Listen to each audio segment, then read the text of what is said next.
জনগণ নির্বাচনের জন্য অধীর আগ্রহে অপেক্ষা করছে, তাই অন্যদিকে নজর না দিয়ে সেদিকেই দৃষ্টি দিতে সরকারকে পরামর্শ দিয়েছেন বিএনপি নেতা জয়নুল আবদিন ফারুক। সকালে জাতীয় প্রেস ক্লাবে একটি আলোচনা সভায় এসব কথা বলেন তিনি।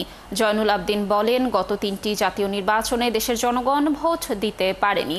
নির্বাচনের সময় সব ষড়যন্ত্রের পেছনে ভারত আর আওয়ামী লীগের ইন্ধন রয়েছে বলেও জানান তিনি।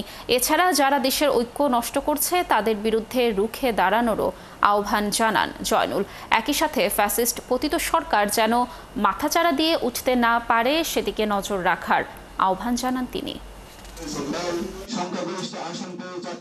জনতার যে ঐক্য আমরা গঠন করেছি, আপনারাও করেছেন, সে ঐক্যকে বিনষ্ট করার প্রয়াসকে আরো শক্তিশালী, হাসিনার হাতকে, এই ফ্যাসিস্টের হাতকে আরো শক্তিশালী না করার জন্য আমাদের যে ঐক্য, সেই ঐক্যকে আরো জোর করা, ধরে রাখতে হবে।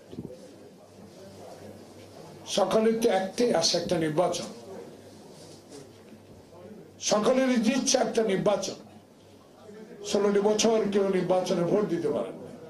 যারা নির্বাচনকে মেনে নিতে পারছে না, কেউ কেউ বলা শুরু করেছে আওয়ামী লীগ তো নিষিদ্ধ, নির্বাচন কি করতে পারবে? তা তো সরকারের আইন মন্ত্রী স্পষ্ট বলে দিয়েছে তারা নির্বাচন করতে পারবে না। এইসব বিষয়গুলো নিয়ে একটা ঘোলাটে পরিবেশ সৃষ্টি করা হচ্ছে।